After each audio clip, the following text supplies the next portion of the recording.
Yeah, so it's Pastor Swap Sunday, and I'm super excited about it because Pastor David's going to go hang out with our students.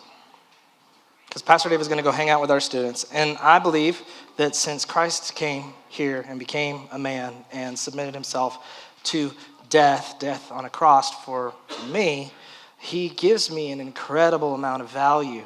And I believe that in Christ, every single one of those students has an infinite amount of value. And so that anybody would go and speak to them and let them know, hey guys, you mean something to me, is huge. It's huge. And I promote it, and I love it. I absolutely love it. Now that being said, this is overwhelming. This is overwhelming. Actually, Pastor David called me this week, and he was like, so I know I was gone last week, so if you want to, we can cancel this pastor swap thing. Don't worry about it. We can cancel it. It's good. He said that because he loves me. He said that because he knows me. And have a tendency to overcommit, I guess. But I was like, no, I got this. But he was absolutely right. This is overwhelming. And it doesn't help that the series that we're doing right now is kicking me in the teeth. Like, it is just getting to me. Because the title of the series is, You Don't Have What It Takes. You don't have what it takes. Like, I've been trained. Like, I come from the 75th Ranger Regiment. I was a soldier there, and now I still work there. Like, I'm still there. And if you know the Ranger Creed, you have what it takes. You better have what it takes. You have to do it. You have to do it. And so, I've been trained to do this. And now I have to get this material, digest this material, really think about this material, and realize that I am wrong. I don't have what it takes, and neither do you. None of us do. None of us do. And this week's message is even worse. It's you can't handle it all. You can't handle it all. You can't. You can't handle it all. And I know, we know that's true, right? Like, how many of you guys have ever been overwhelmed? Yeah, so look at your neighbor and say, you can't handle it all. Make sure you look at your other neighbor too and tell them, you can't handle it all. You can't handle it all. And so I think I can, though. And honestly, when we're overwhelmed, all the times that you can remember in your mind of all the places where you've been overwhelmed, in the middle of it, you're thinking to yourself, I should be able to do this. Why can't I do this? Why can't I get past this? I should be able to handle this. Like, we know that we can't handle it all, but we think we should be able to. We think we should be able to. And so I have a whole laundry list of things that I would love to do. I don't know if you guys can relate. I think everybody's lives are a little bit different. But they're like gnats. They're like little things. I call them details. Like, my wife loves details, so she'll start listing details. But then my mind starts attacking all the details, and they're like everywhere. And so I have things like work trips, work projects, leadership development, personal development, conferences, whiteboard sessions, youth trips, youth events, sermon prep, personal discipleship, discipling, Bible studies, worship practice, date nights, family nights, Bible studies, family Bible studies, family discipline, ballet. Oh, God, can't forget about ballet. Vacations. When are we going to go on vacation? Where are we going to go? Budgeting, future planning, exercise. The list goes on and on and on and on and on, and it just feels like there's a million little gnats. Like, I'm south of Macon, and all these gnats are trying to crawl up my nose. You guys ever been there? Is it just me? And so you can't handle it all. You can't handle it all. But I get to that list, and I think about my priorities and the things that I want to do, right? And I think to myself, I got this. I can do this. I'm going to do this. Yes. Right up until I fall asleep. Like, have you guys ever heard of a sleepy ranger? Every ranger is a sleepy ranger because they go and they go and they go and they go until, as Steve Tyler says, their get up and go, it must have got up and went, right? And then they crash, and they crash. That's what we do. That's what I do. That's what you guys do too, probably. And so then I become really moody. I become like a little infant child. Like, you ever seen your kid or a child like sleepy and they're just fighting it? They're just picking fights and they're just, yeah, that's me. Like, I will pick fights for the sake of the energy, just so I can have the energy to attack that next thing in my life. And guys, When you live like that, it's a sickness. It's really a sickness. It wears you down. It drains you. It drains you physically. All of us feel this, right? How many of you guys have had a day that's just completely full, and rather than going and fixing yourself dinner the way you're supposed to, you think to yourself, McDonald's is quick. I'm just going to go run through McDonald's real quick. And so then you eat, right? And you feel terrible. And then how many of you guys make time for the exercise that's required to burn off all of that besides you? Right? So then like, I have time. I have 3 days a week where I've scheduled into my work schedule an hour at lunch. I'll skip lunch, like I'll eat breakfast, I'll eat a good breakfast, and I'll go through lunch and I'll go for a trail run. I have a trail run. I haven't done it in months. Why? Because I'm trying to handle everything, right? And it just falls off. And now I'm physically drained because I'm filling my body full of things that don't nourish me, and I am not taking care of my temple. And so now I'm trying to do more with less. And I start to break down, and I start to fall apart, and that's just physically. It happens emotionally too, doesn't it? Like, we men are really guilty of this. We think everything's okay, but this world is broke. It's broken, and it's full of broken people. And so things hurt. Things make us feel some kind of way. And rather than admit it, we stuff it down, we man it up, we go through it, we fight through it, we repress it, all the way until we can't repress it anymore, right? And then it's a mess. And then it's far worse than it was before. Because what? Because we have time to slow down and really think about my feelings. Come on, right? That's where we are. And now I can't keep my emotions in check, and so now I'm doing things that are against my priorities because I can't really control myself because I'm hurting, right? But I don't have time to slow down. And so I keep going. We get drained relationally, right? My poor parents, like I have two of the best parents in the world, but they live in St. Louis. Like the Army brought me here, and I thank God that it did, but I don't get to see them. And so weeks will go by, and they just disappear. And I don't even get a chance. Like, they called me this week and was like, hey, bud, we're just checking in on you. Making sure you're still alive. How's the kids doing? You know, why? I don't know. And I told them, please call me, because a week goes by and I don't even notice, right? I'm so busy trying to handle it all, and it just, poof. What happened to the time? And here's the worst one. It drains us spiritually. Like, our culture is plagued with this. How easy is it? Like, after a whole week of go, does Sunday morning roll around and you think to yourself, man, this would be a really good day to sleep in. God will forgive me. It will be okay. There's all kinds of studies out there. It's like 50% of most Bible-believing, church-going Christians in America go twice a month. Go to church twice a month. Because why? Because they're whooped. Because we're just exhausted, right? And it's like, it'll be okay. God knows I love him, and I can just rest, and it'll be all right? Or worse, like, there's things out there that happen on Sunday. Like baseball practice, baseball games, all kinds of sports that happen. And they schedule it Sunday mornings. And so there'll be whole periods where church-going, Bible-believing, loving Jesus people will choose that because that's the day that happens, and then they check out of church for 4 months at a time, right?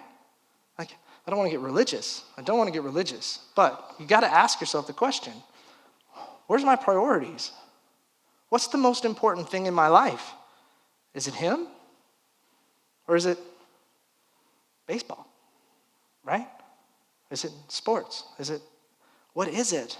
What is it in our lives that's vying for our attention so much? Because really, busy is just a cop-out. If we're honest, busy is just a cop-out. It's just me saying, I got higher priorities than that. That's really the way that you can say busy. Busy is the nice way of saying, no, I don't have time for you. You're not my priority. So when we look at Christ and we look at God and we say, sorry, I don't have time for you because all of this. And we get wore out. And so there's this lie that we kind of say. We say to ourselves, I've said it to myself and to others. maybe you have too, that says that God will not give you more than you can handle. You guys ever heard that or said that? God won't give you more than you can handle. That's not true. Yeah, it's not true. God will absolutely give you more than you can handle. He's going to give you more than you can handle. In fact, today's bottom line is God gives you more than you can handle because he wants you to depend on him and his people. If you don't get anything else out of this message, bottom line, message in a sentence, God gives you more than you can handle because he wants you to depend on him and on his people. And so I really like looking at the life of Christ. It's like, I don't want to be bored. I like doing. I like being busy. I like having a healthy, productive life. I like those things. And so the idea of, well, I don't have to do anything, it rubs me wrong to begin with. But if you look at Christ's life, if you look at the ministry he had, Jesus was on this earth he ministered for 3 years. Did you guys know that? It was just 3 years. And he didn't leave Israel. Like, he left not a small dot on the map. Not a small dot. Jesus was busy. If you read the scripture, if you read the Gospels and read about it, there's many times where he was exhausted and he fell asleep. There were many times where he went alone and made time to pray. He said, I'm done. And he had to get himself into the boat and get away from the people because it was starting to overwhelm him, right? Jesus was busy. Jesus was never rushed. Jesus was never rushed. Let that sink in. Jesus was never rushed. There's many times in the scripture you'll read and he'll say, they'll try and get him to do something. And he's like, no, my time hasn't come yet. My time hasn't come yet.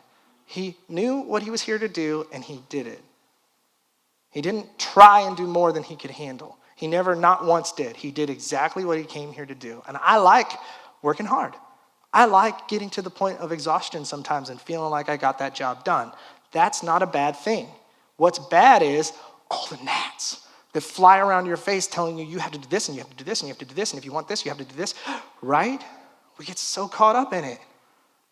And it wears us out.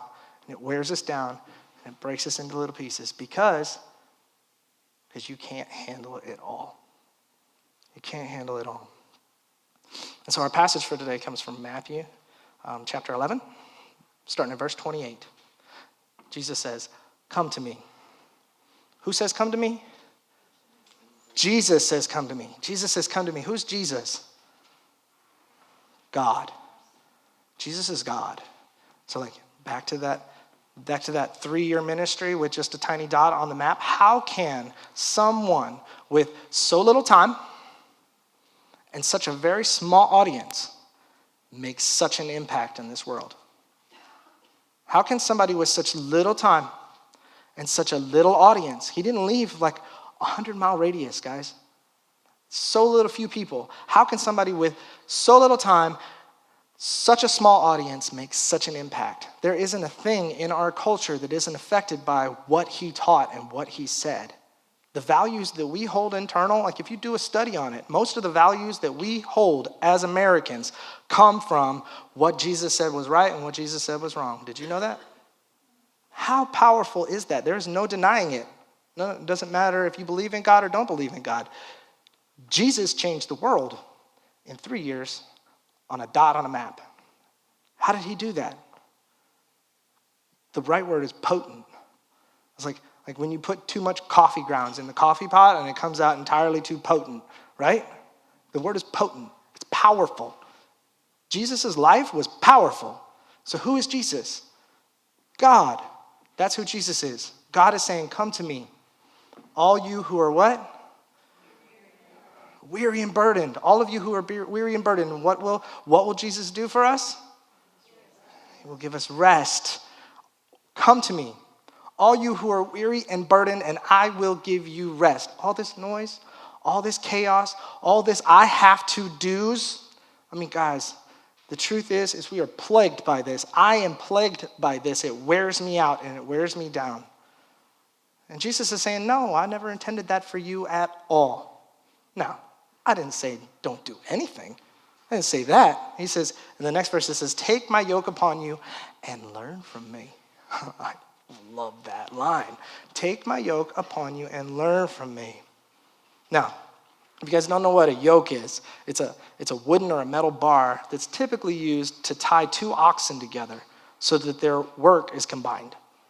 It's to keep one from outrunning the other one, and so that their combined energies go into whatever the task is, usually drawing a plow. Okay? They all understood this back then. But for us, do you know what that means? Jesus is saying, I got this half of the yoke if you got that half of the yoke. Come on in. Let's do this together. If you come to me, we can do this together, and you're not going to get wore out. You're not going to get too burdened. I will take care of it. I'm God. I can do this. You can do this. Now, when I read that, like the temptation is to think of Jesus, like Jesus is huge. He's amazing. And so I picture this giant oxen, right? He's there, and he's got this huge yoke. And then there's this little baby oxen, it's me, just kind of hanging there with his legs dangling. You guys see that? Or is that just me? Like, I'm not really doing anything, right? I'm not doing anything. I'm just kind of along for the ride, and I'm just following Jesus. That's not what it's saying here. He says, for I am gentle and humble in heart. God became a man. He came to you to meet you exactly where you are. He's interested in your life and the very next thing. The very next thing. And he's doing it with you. The two of you together in rhythm. It's awesome. And in the process, you learn. You learn from who? You learn from God. In the process, we learn from God. By coming to him, by taking on his yoke, by walking with him, we learn from him what it's like to be him. Right?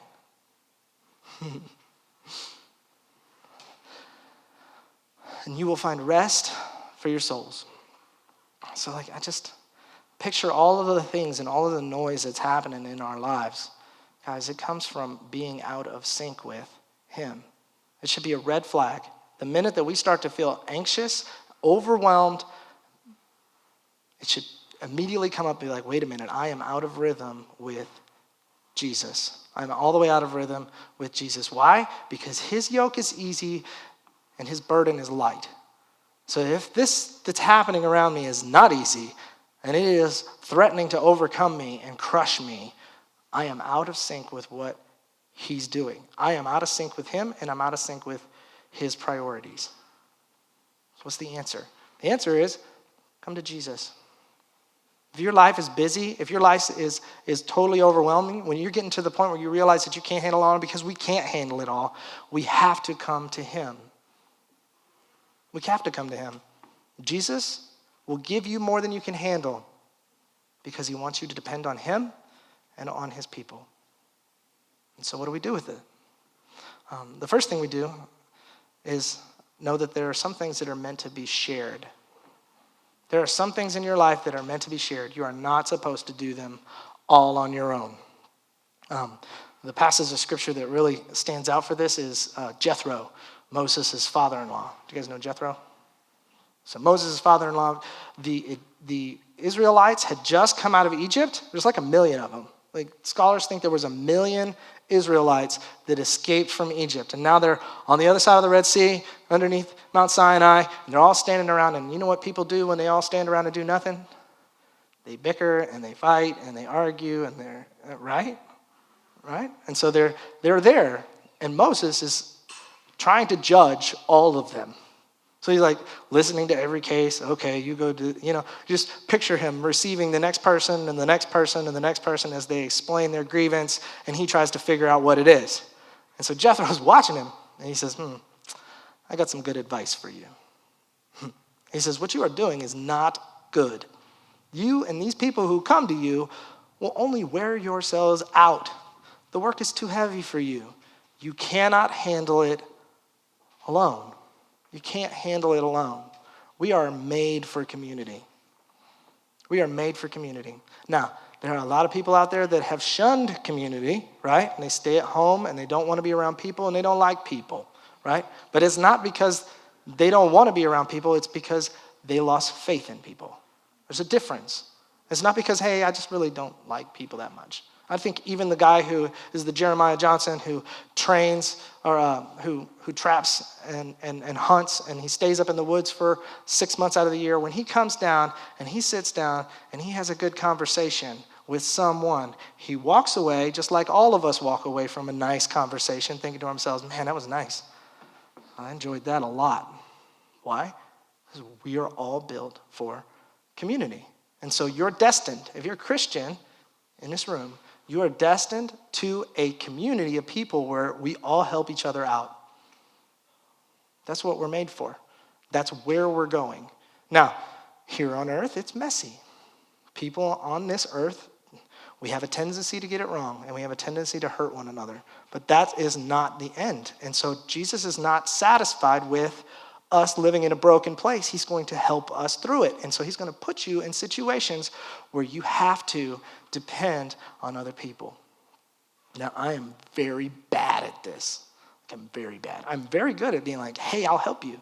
I like helping people. I don't so much like being helped, right? Like, I don't like being the one to raise my hand. Everybody's busy and they got something going on, and I'll just be a burden, and a list of things that why I shouldn't do it, and they come up, right? But you guys know we have somebody in our life that's very, very good at this. His name is Pastor David. That man can teach you like 1 or maybe 10 things about what it means to be in a community of people that share each other's burdens. And so when my son Daniel was born, Michelle had a really, really rough go of it. Like she developed a blood clot through the top of her skull. And we ended up for a week in Emory's neuro ICU, where she was just in incredible pain for a week. It was horrible. It was horrible. And as we're getting ready to go to Emory, I was just thinking about her. I was not thinking about anything else, just her. And David came, and he sat with us all night long, and he made me think about what needed to happen next. Who's going to take care of your kids? Who's going to take care of your house? Who's going to make sure? Because you need to spend time. I was just assuming she was going to go without me, and I was just going to and it was going to be horrible. No, you need to be with her. This is going to be a difficult time. You need to be there. He made me think of all these things. He made me call somebody to come down and take care of my kids. He made me.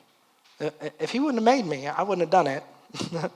But he took care of me because he knows, just like I know, just like we all kind of know, that we were made to share this burden.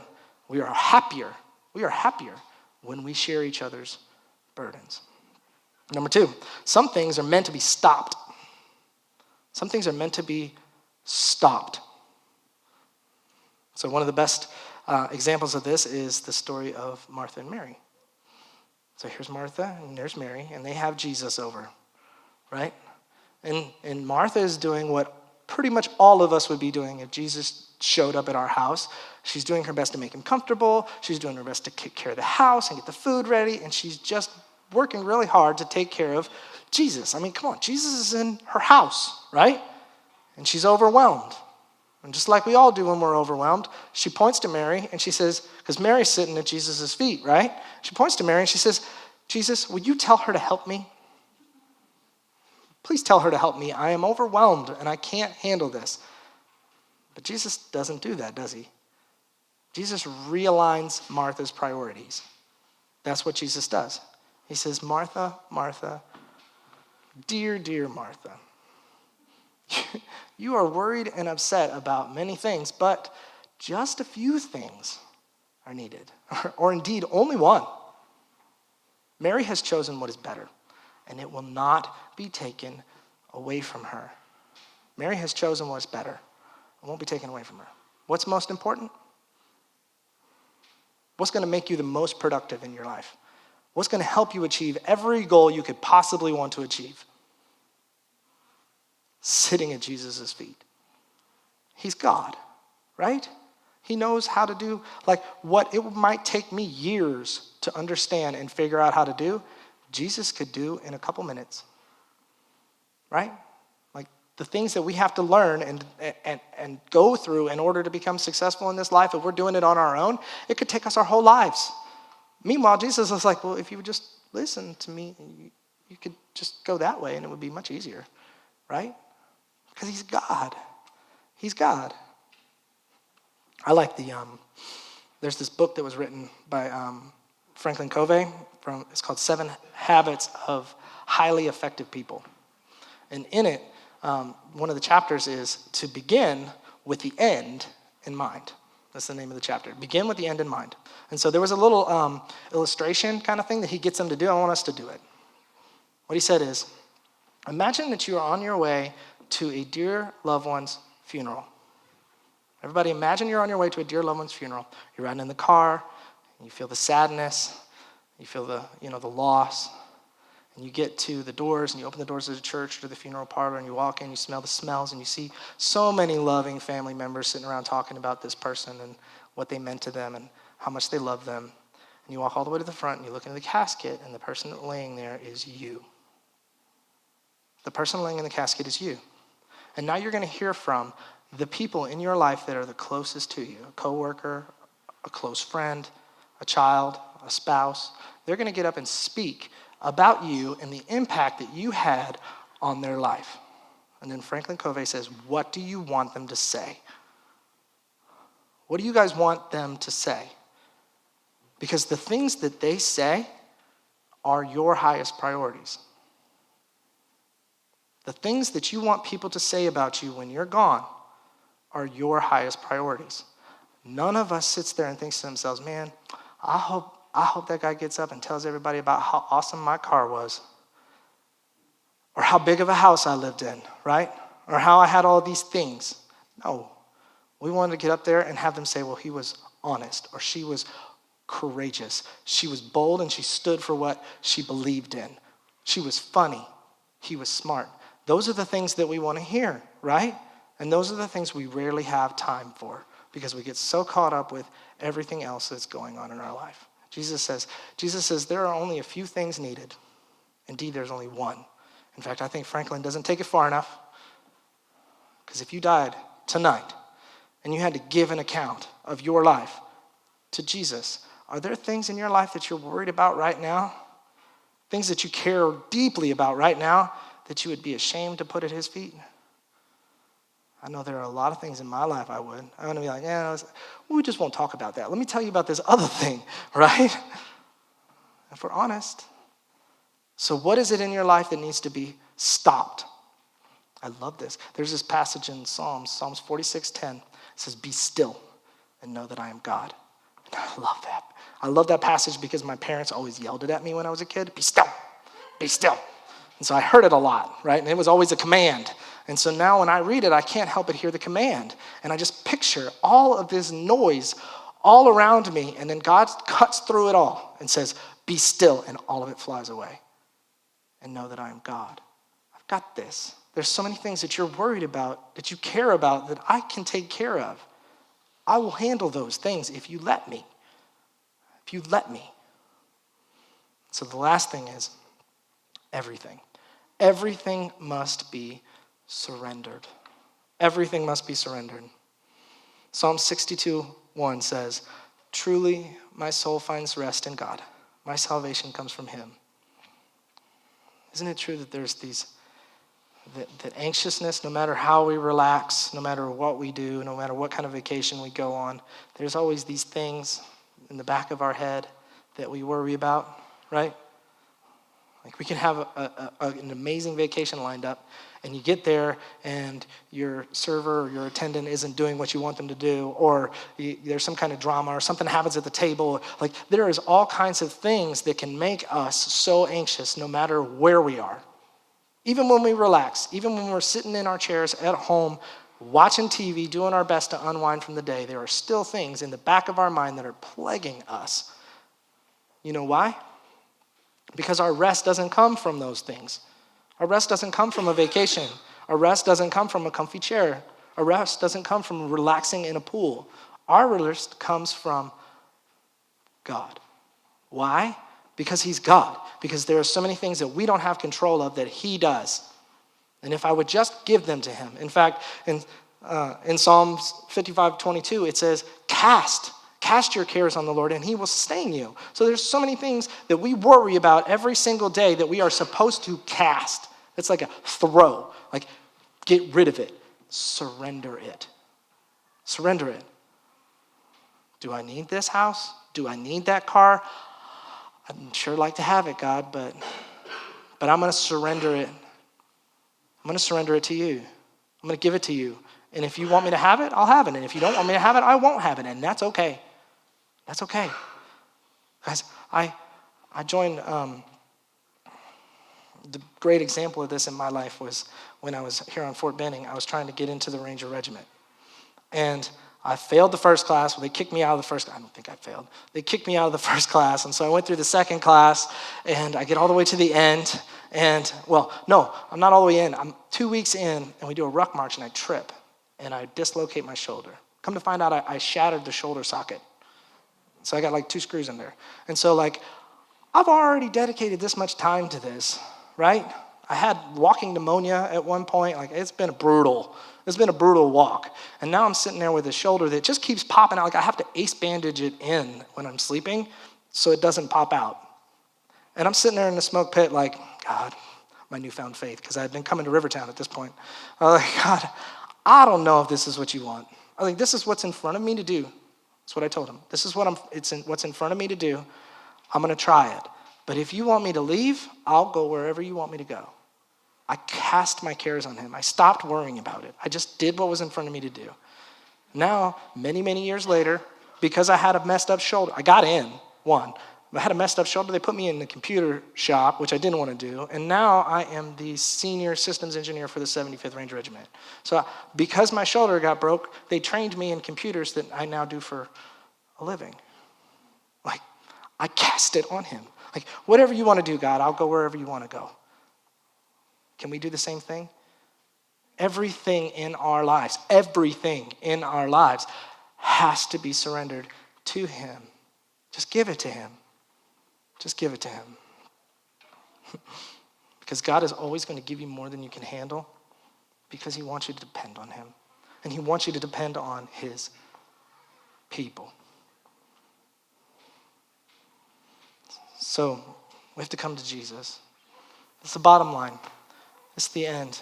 Like, if you want to get rid of all of the noise, and I think we all do, we really have to think about what our priorities are. Because Jesus, he knew what his were when he was here. He knew exactly what he was going to get. He knew, and he did it. And it was amazing. And he wants the same thing for the rest of us. Like, what Jesus accomplished in his ministry, he can accomplish through us. He can accomplish through us. All of the great, huge, amazing people that have done such amazing things, Billy Graham, you name them. If you go into their history and look at what they've done, there's a point in their history where they said, whatever you want, God, it's all yours. It's all yours. God can do amazing things with your life. Amazing things. But you have to surrender, and you have to say, whatever you want, God, whatever you want. When you get to heaven, and you're standing there and you're just holding on to him, and he's saying, well done, my good and faithful servant. What kind of an account do you want to give? What do you want to give him? Because those things are the most important things to you. Let's pray. Father, I lift you up and I thank you for today, and I thank you for how much you love us, God, that you would come and you would walk beside us, that you'd be willing to be yoked along with me, even though I have a tendency to wander off and leave a job half done. God, you are patient and kind. You wait for me to come back around, and you are constantly saying, come. You're wore out now. Now come. Help me, God. Help us as a church to stay focused on you, Lord. I pray that you would help us to surrender everything. Help us to take good, critical looks at our lives, to decide what our priorities are and to change. Lord, give us the boldness and the courage to change our lives so that they're centered on our priorities, the things that matter the most to you, God. Walk with us and guide us. We thank you and we praise you, Jesus. We love you. It's in your holy name I pray.